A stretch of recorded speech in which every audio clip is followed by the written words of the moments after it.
There are over 26 million homes in the UK. It's our most valuable possession and the one place where we should feel safe. So what happens when it comes under threat?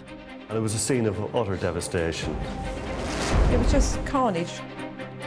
The whole floor was swarming. When disaster strikes where you live, it can devastate your whole life. The noise, the wind, it was terrifying. Unstoppable. It wasn't just ours, it was our home. Coming up, plans for a family Christmas at home are washed away in a terrifying flood. It's not even my home anymore, it's just a thing. A first-time landlord's property trashed by his long-term tenant. I couldn't believe that one man could have made this mess.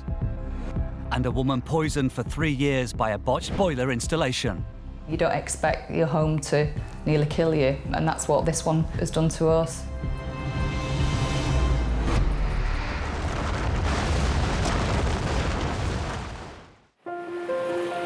Emergency services who, as you can appreciate, already quite stretched this afternoon. Cumbria Police warning that all roads surrounding Keswick are blocked and motorists advised not to travel unless absolutely necessary. Carlisle, December 2015. Just 3 weeks before Christmas and the city is devastated, most of it underwater. It's the third major flood here in the past 10 years. Stu Windsor and wife Jo's house is ruined and their family is homeless.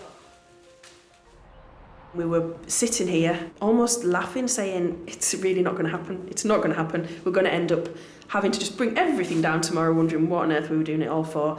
Then the police come round and say, you're going to get flooded within the next 2 hours. And you're basically sitting, thinking, we've done everything we can do and now we cannot do a damn thing more. On the afternoon of the 5th of December 2015, Storm Desmond made its way across the Atlantic towards Britain. Over the next 2 days, unprecedented amounts of rain fell. Stu and Jo's street was one of the worst hit, with water levels reaching over 2 meters high. A day later, as the floodwaters drain away, Stu and Jo are trying to come to terms with just how much damage has been done. It literally came up, I think, looking at it, it's that height. That's the height it's come up to. You can even see there's water in the windows. So that's needing replaced.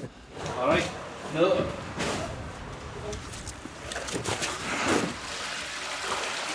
So what we need to replace is a whole new kitchen, all the windows, front door, back door, all the skirtings, all the plaster likely to be taken off, but it's probably going to have to be taken off right to the ceiling. All the floorboards are going to have to come out, the joists will have to be treated, all the electrical goods in the kitchen. Wow. We couldn't move anything in the garage, we just didn't have time. And you know it's going to be bad. But it's still a shock, to be honest. It's really, really bad. Stu and Jo have 3 children. They'd spent the last 2 years doing up the family home when the floods hit.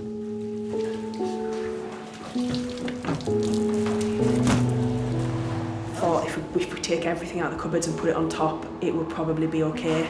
Because by this point, it was so many things to deal with. We took all the major stuff upstairs, but obviously we've come back and it's all been covered. Stuff like this here, that was in the living room, which is a picture done by my niece. Things like that. I'd have been devastated if I'd lost that. Can't replace things like that. The couple managed to save their most treasured possessions, but their elderly next-door neighbours, Mr. and Mrs. Hall, have lost the entire contents of their ground floor. It's a disaster. Everything's gone. Look at the suite here, a bookcase here, the television here. We thought that was all right. And this is our back kitchen. We put all the food stuff, think it was safe, on the top before, and the condition it is now. 40 years ago, this didn't happen. And who could predict that we'd get at least 14 inches of rain in one day? It's an act of God. Can't do out about it. For Stu, Joe and the Halls, it could take up to a year to get their homes back to normal. But as Stu starts the mammoth clear-up, he's faced with an extra problem. Myself and Kev have brought the first little bit of furniture out, and straight away a pickup pulls up and says, "Have you got any scrap, lads?" We're waiting for an assessor to come and see what's damaged, and we now can't move anything else because there's people wanting to take our stuff away before we've even had it assessed. It's shocking. Shocking. Stu's home is still full of valuables, and it's soon clear the family are at risk from opportunists. He's constantly on his guard. You can hear people moving around, you can see people in the shadows, you can hear them whistling to each other. So yeah, it's very unsettling.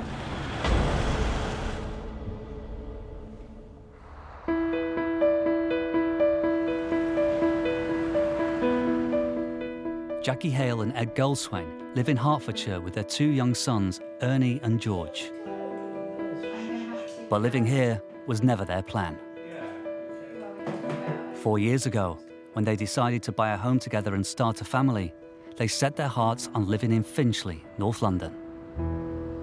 Finchley was just an area that I grew up in. A lot of family there, cousins, uncles, aunts, parents, and all of my childhood friends. In November 2011, the couple found a lovely ground floor Georgian flat in central Finchley.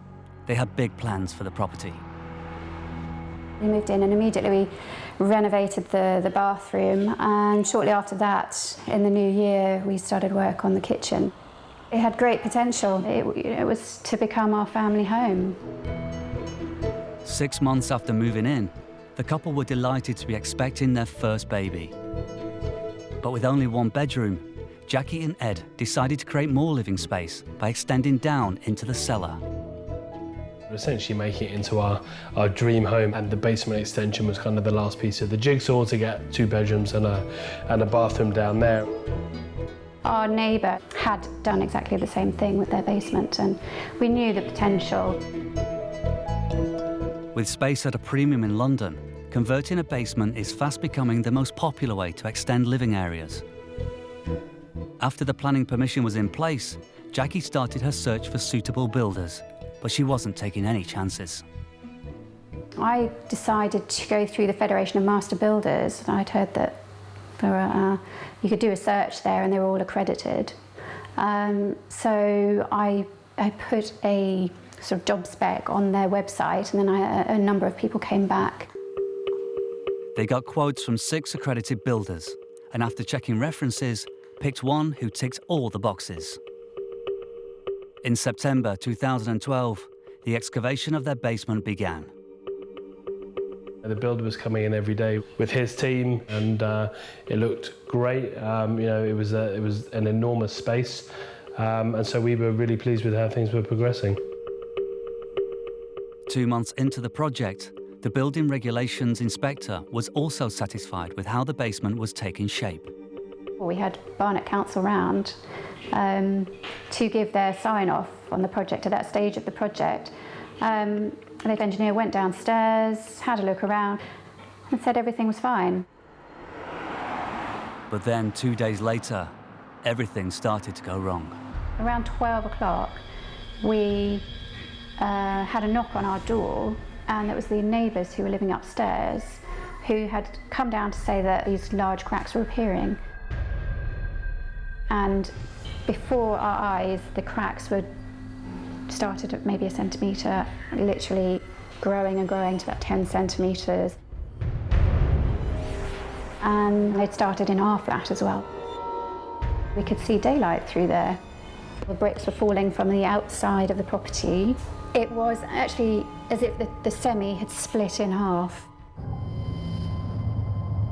Well, I called the builder and I said, something serious is happening, you must come round now.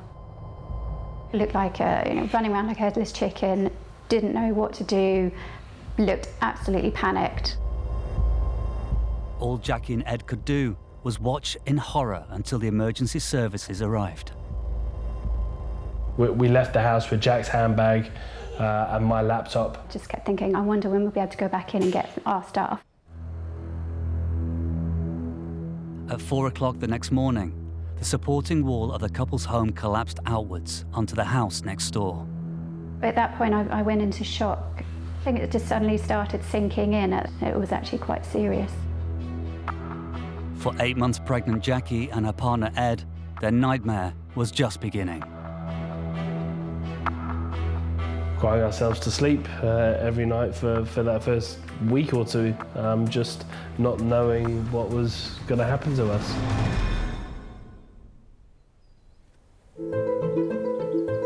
Three weeks before Christmas 2015, one of the worst floods in the UK since records began left Stu and Joe Windsor and their 3 children homeless. Water levels reached 2 metres high, leaving the entire ground floor of their house ruined. All my feet are getting soaked. Stu and Joe have begun the clear-up. But it could take up to a year to get their home back to how it was. It's pretty horrendous. I put anything sentimental upstairs. At the end of the day, you can buy new sofas, you can buy new tables. Like, we've got a pile of stuff there, and I'm just looking, and it's a money box my son painted. You'd like to keep it, and it was in the cupboard in the kitchen, where I thought it was never going to reach. It starts to hit you. I think you kind of deal with things because it's all happening, and then you're just sort of looking around, thinking, it's not even my home anymore. It's just a thing. It's not just Stu and Joe's belongings that have been ruined. The city streets have become a dumping ground for sodden, damaged goods from almost 3,000 homes and hundreds of businesses, including a bakery owned by local resident Claire. The scene at the minute is just sheer devastation. You've got people's possessions piled high on the street, and then you've got the car after car after car, just, you know, looking at everything just to see the misery and the devastation that some people are living through. This isn't the first time Claire's been affected by serious flooding.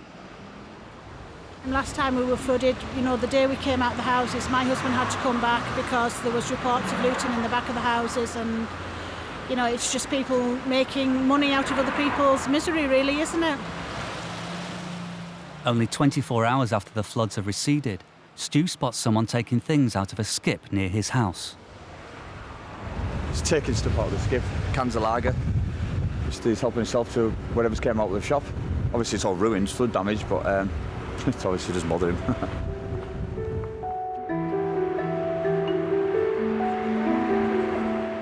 On the day the floods hit, Stu, Joe and their 3 children evacuated their home and took refuge with Joe's parents. But with more rumours of looting, Stu has left his family and is spending the night with mates, camping out in his cold, wet, powerless home.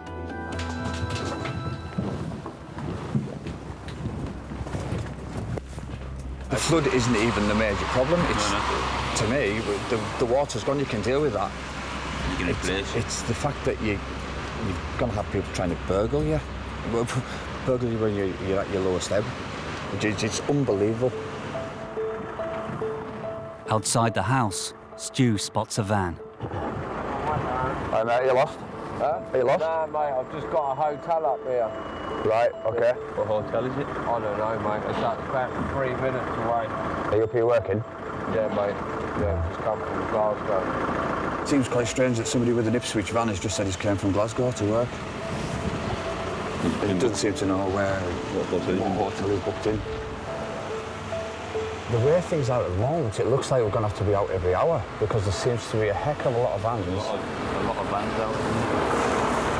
With not a lot of reason to be here.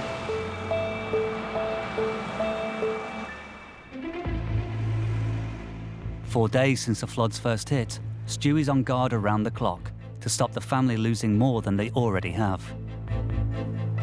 We've had no sleep again. We've been patrolling the area because there's so many undesirables. As soon as the police, the odd patrol car that you do see, as soon as they're gone. They're gone. Stu's partner Joe urgently needs to find a temporary home for the family to rent. But with almost 3,000 homes affected by the flood, she has to move fast. I phoned one this morning and they actually said to me, well, we've got this house, just literally come in as we're speaking. We don't use them as a vendor normally, but we can guarantee to keep this house for you until you see it if you give us £200. Well, it's not really great because you haven't got £200 spare cash floating around in a situation like this.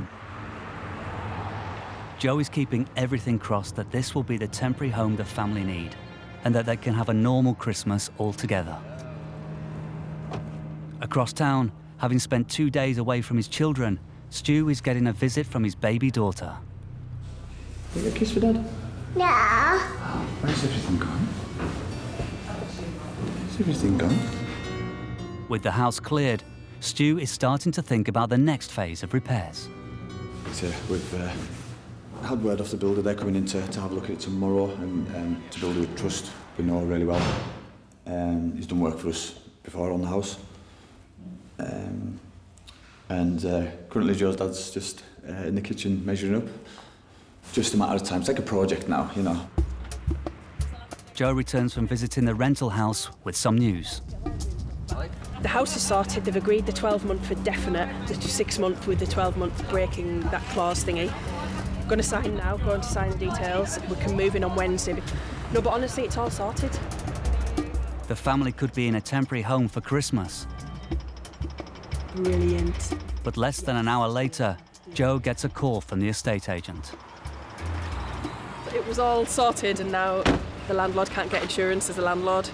She's already insured as the owner of the property, but to transfer it to landlord insurance, because Carlisle's now a flood area, the insurance companies are probably being really careful with giving insurance out. Hopefully they'll sort it, but I'll know within the next 24 hours now, really. News I didn't need at this hour when I thought everything was just coming together.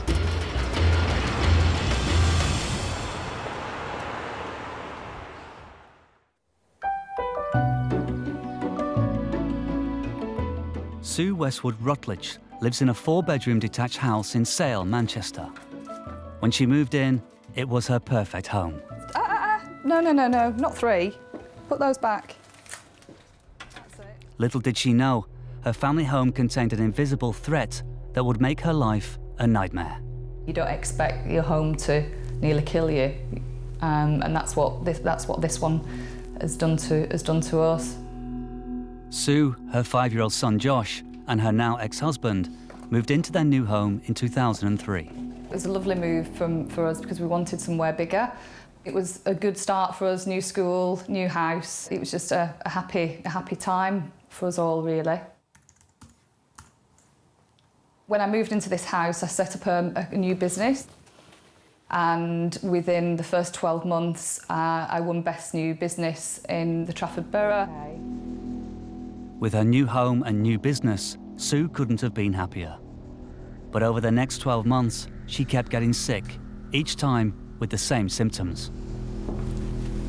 I started getting headaches very regularly and started feeling dizzy and sickly, and I just thought I was overworked, really. Sue noticed her mystery illness became worse when she returned to the house after being away. We used to go on holiday and then we would come back. I would go to bed and wake up in the middle of the night violently sick, really poorly. We just put that down to me being a bad flyer. There was always some excuse of what it could be. Over the next 3 years, Sue's health deteriorated significantly, and in the spring of 2006, a routine dog walk had serious consequences. I walked probably 10 minutes and then turned round to come back, and on the way back I started getting chest pains and felt there was all tingling down my left arm. I just felt really ill. Okay. I got to the front door and I collapsed. I don't know how long I was out for, but when I came round I crawled into the house and rang 999. Sue was rushed to hospital and was shocked at her initial diagnosis. Apparently the symptoms that I had were very similar to somebody who'd overdosed on cocaine. So I think they were very puzzled by what was wrong with me, because I was a fit and healthy person, didn't drink, smoke or do drugs, yet was getting really bad chest pains and all the symptoms of like a heart attack. Sue's illness persisted and nobody knew why. This all changed during a routine boiler service in November 2006. We got British Gas out to come and check the boiler for us, and the first thing he did was check for carbon monoxide, and the levels were high, and he said, you know, you need to get out of the house now. Sue now believed her poor health was due to being poisoned. You don't expect your home to nearly kill you, and that's what this one has done to us. In Finchley, North London, 8 months pregnant Jackie and her partner Ed had to flee their flat after the walls of their home began to fall down during work on an extension into their basement. It was actually as if the semi had split in half. I called the builder and I said, something serious is happening, you must come round now. It looked like running around like a headless chicken, didn't know what to do, looked absolutely panicked. The couple could only watch as their wall collapsed into the house next door. It just suddenly started sinking in at that point. It was actually quite serious. But worse was to come when they heard from Barnet Council. It was at that point when Barnet told us, right, we put a dangerous structure notice on the building, we can do whatever we want to it now, it doesn't belong to you, and we intend to demolish it. Under the 1984 Buildings Act, when a building poses a serious threat to the public, the council may take immediate action to remove the danger. Their house and the flat above were about to be demolished with everything they owned still inside. Barnet Council hired some subcontractors who came in, and they had a team of people there 24/7. They had a couple of cherry pickers who were literally demolishing the house from the top down. We lost absolutely everything, and it was horrific. Jackie and Ed were forced to move into temporary accommodation, and they began the process of claiming on the insurance. We found ourselves still paying the mortgage on the old place and having to pay rent. So that's when things started getting tough for us. The couple suspected the builder of their basement had caused their house to collapse, and so decided to sue him. The judge found that he had effectively caused the collapse, that he was out of his depth. It was a lack of temporary propping that ultimately caused it. The builder didn't attend court to defend the proceedings, and the judge then had some bad news for the couple. Almost in the same breath, it said, well, I award this sum in compensation, but it's very unlikely you'll receive anything because he's gone into liquidation. But Jackie and Ed's nightmare was about to get even worse.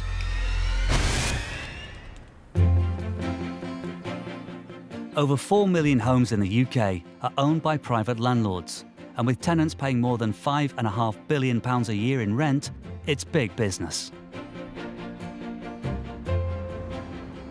Shropshire-based 57-year-old David Schofield and his wife purchased a 2-bedroom new house in Telford in 2003. We were optimistic. The property market was on a boom. Virtually everybody could see property prices going up.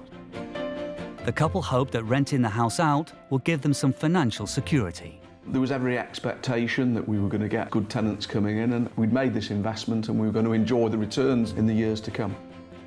The couple ploughed all their hard-earned savings into decorating the house and quickly found a tenant to move in. This gentleman was a single gentleman. He worked for a legal business.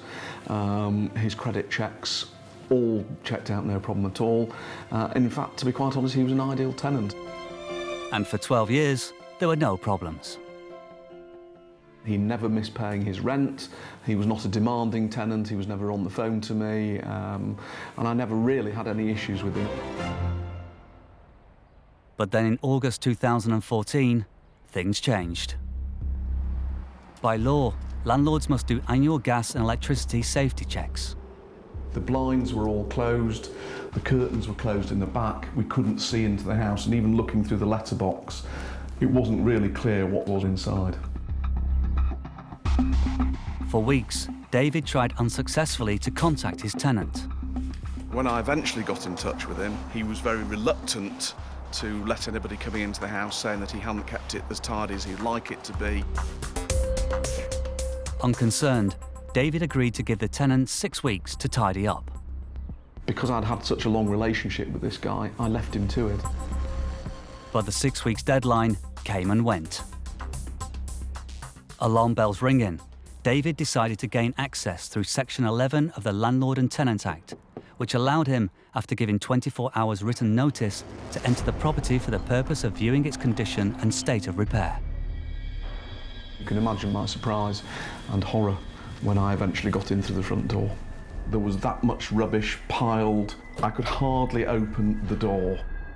Food cartons, newspapers, there was bottles, wine cartons, everything just piled completely high in this hallway. The smell was overpowering. I could see that the downstairs toilet here was full, there was rubbish piled up in there.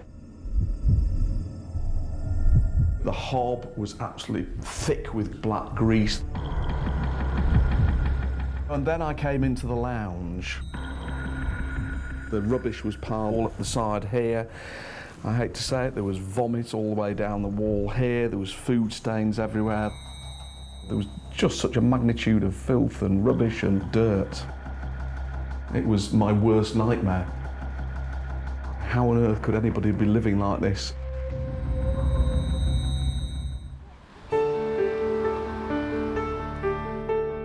In 2003, Sue moved to her dream home in Manchester and had an award-winning business. But over the next 3 years, she suffered memory loss, extreme sickness, and severe headaches until one day in 2006, she collapsed and was hospitalized. Doctors were unable to find the reason for her illness. However, a suspected cause was uncovered during a boiler check.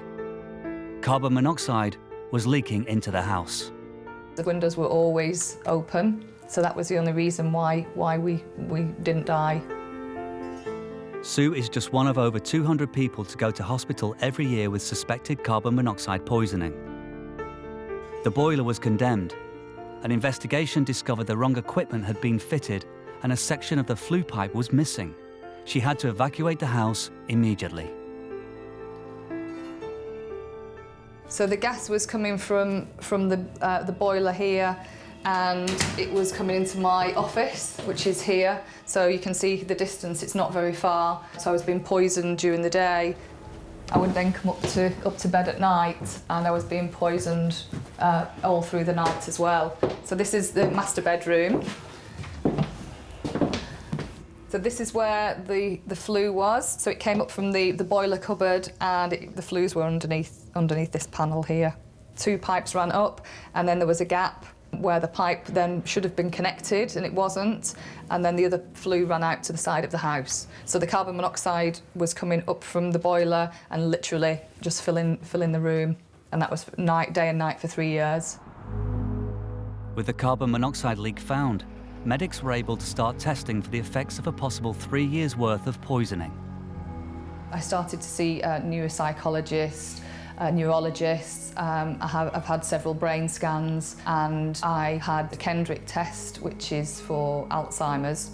The first time I had the test done, the doctor at the end, she said to me, if she'd have not known what my age was, going off the results, she would have said I was about 85.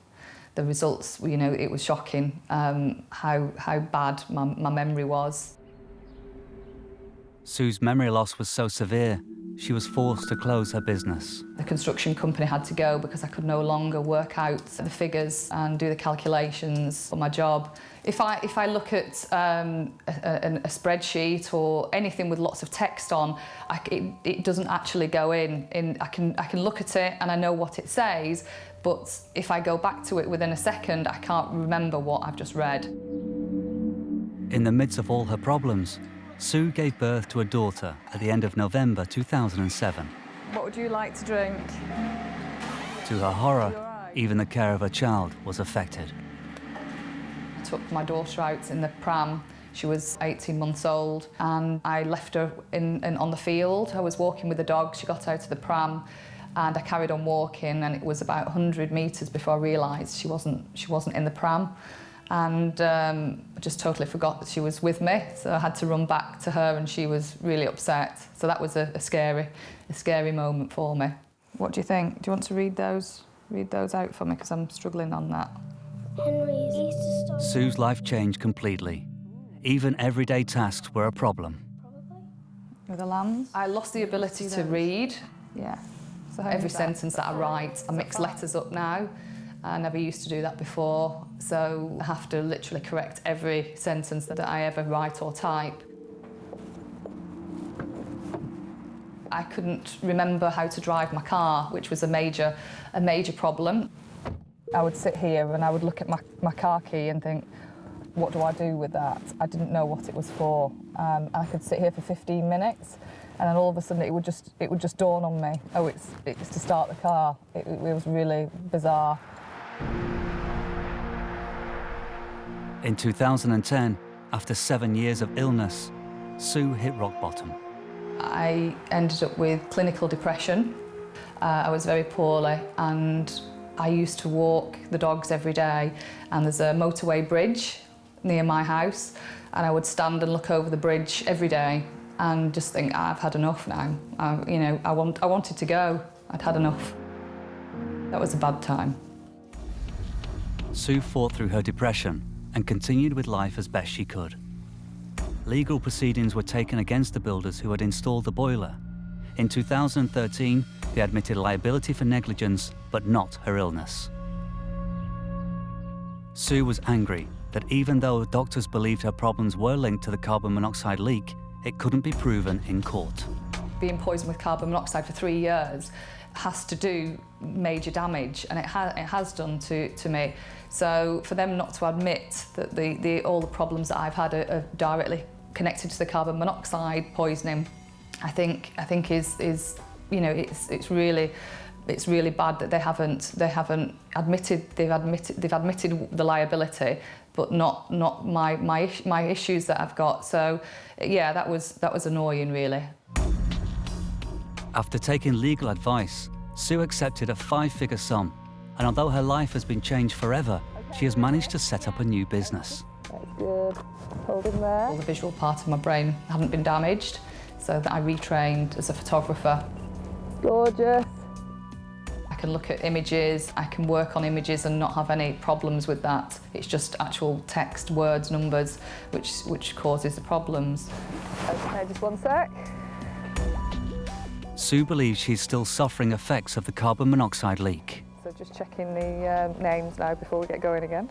If I'm doing a job, I'll have to write down the name of my customer and the horse. Otherwise, by the end of the shoot, I've forgotten who they are. So we've got Alicia and Toby. So I just have a quick flick and the customer would never know. Gorgeous. Sue still lives in the same house, but she wants to sell it. The house now is just a house. It's just somewhere where I live and sleep. It's not what I class as a home, and I have no love for it whatsoever, which is such a shame because it was sort of our dream home, I suppose, and it's turned into the home from hell.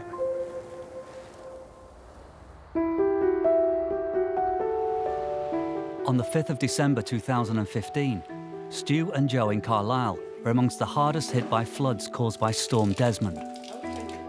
Stu has spent the past few days trying to clear the house and protect their remaining valuables from looters. There's going to be no light again tonight. We were hoping to get some on, but as far as I'm led to believe, it's going to be on sometime tomorrow. A little bit cold, but everything's moving forwards now. Joe has been trying to find a temporary house for the family to live in whilst their home is being repaired. We need to take what we can get and start doing things, move forward, get things going and be positive, really, just to... Because it's so close to Christmas, you want, if it was just us, it wouldn't be so bad, would it? But it's the children as well, and you want to make a home for Christmas, don't you? Joe has found a property to rent, but with Carlisle considered a flood risk, the owner is struggling to get landlord insurance. Now there's a question mark over whether the family will be able to move in. The person was meant to be selling their house, they're now going to rent it. Obviously, there needs to be a landlord. They can't get landlord insurance because of the floods, but they've assured us it's going to be okay. So it'll be fine. It'll be fine. We're okay. The next morning, there's a phone call from the landlord. It's definitely a no-no with the house that we thought we had, and we need to start looking again. Getting our names down in estate agents for potential rental properties and stuff. So, yeah, we're not there yet. A long way off again. Again.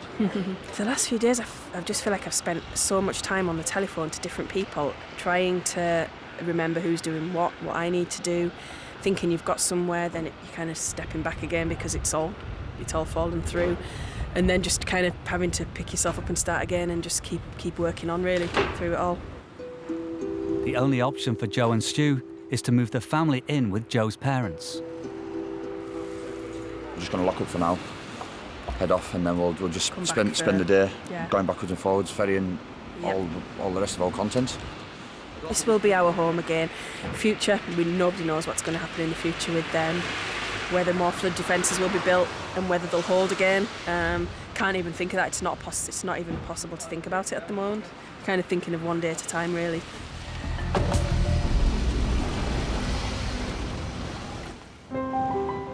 Having spent Christmas at Joe's parents', the family managed to find temporary accommodation and moved in at the start of this year.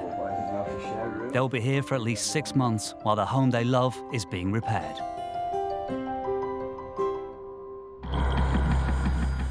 In Shropshire, private landlord David Schofield's property was left in utter chaos by a tenant.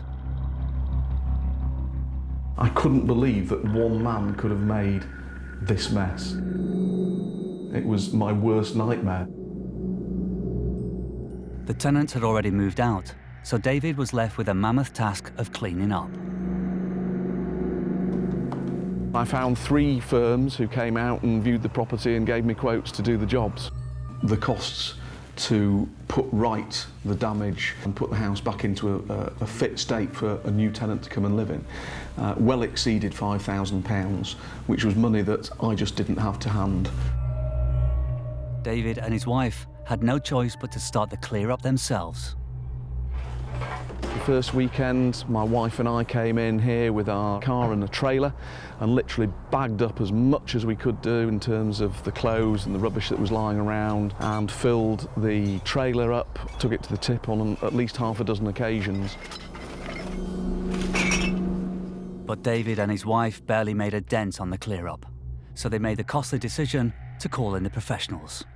I would say that in the region of 200 man-hours was spent cleaning the property using proper cleaning products. It took 3 men, 3 days to clear away 600 kilos of rubbish. Although the filth and grime had been cleaned, the house still needed a lot of work before they could show it to new tenants. We then had to rip up all the floorboards, take up all the carpets, strip down the bedroom, the bathrooms, strip all the furniture out, throw away old furniture, and then we literally started from scratch.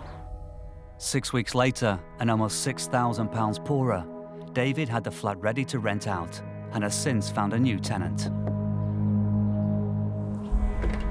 Hello, David. Hi, Stephanie, how are you? Yes, I'm very well, Nice to thank see you. It's been a costly lesson for the first-time landlord, who now checks on his property regularly. It was tough. A lot of heartache, a lot of distress, a lot of dirt, a lot of filth, but now I've got a house back how it was. My family rallied around me and helped financially to make sure that we got this work done. Very lucky.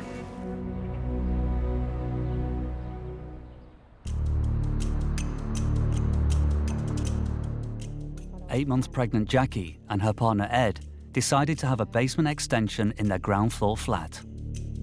But the builder failed to add in sufficient support, and soon cracks appeared in the walls. The house quickly collapsed, and to the couple's horror, the council took control of the property and demolished it. We lost absolutely everything. It was horrific.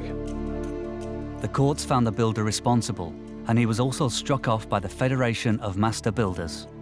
The judge found that he had effectively caused the collapse, that he was out of his depth. It was a lack of temporary propping that ultimately caused it.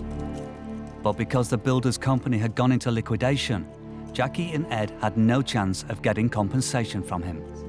Now Jackie and Ed are in limbo, as both the building and the builder's insurers are currently refusing to cover the cost of the collapse. Each insurance company is claiming that they won't be covering either the builder or the building. They voided the policies because of lack of information on the part of the builder, so they can't go any further with that claim. It's been 3 years since the couple's house was demolished, and the insurers are still in mediation. With another addition to the family, things are not getting any easier for the couple. Life's definitely a lot tougher these days. Obviously impacted our lifestyle. You know, we have to be a lot more money conscious. The children's clothes are all second-hand. The toys are second-hand. We don't buy much else. Jackie and Ed are still paying £700 a month mortgage on the space that was their home. The insurers still haven't paid out, and the old upstairs neighbours are suing them for compensation. We currently are being sued by a number of different parties up to the value of, well, over £1 million. Obviously there's the upstairs owner who owned a flat and through absolutely no fault of his own now no longer has a flat and is kind of going through what we're going through.